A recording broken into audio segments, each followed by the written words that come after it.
Hello and welcome to this exercise tutorial of a posterior foot reach.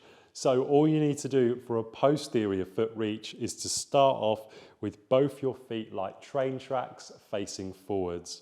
So this would be almost my 12 o'clock position. Behind me is my 6 o'clock position. And what I'm going to do is I'm going to bend my standing leg. The standing leg is the one that's always in contact with the floor.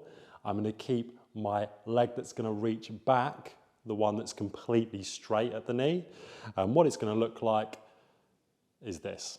So I'm keeping this leg, the one that's coming back completely straight at the knee, and I'm bending my leg, that's my standing leg that's in contact with the floor.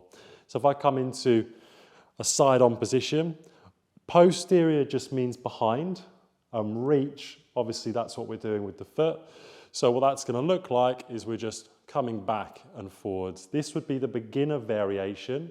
If you wanted the advanced variation, and this would be more to work on your ankle stability, what you would do is, as opposed to tapping back with the foot, you're going to come back and back in and tap only when you've come back to your start position. So you'll notice I don't tap back, I only tap when I'm in. And that would be your advanced variation, both of which are posterior foot reaches.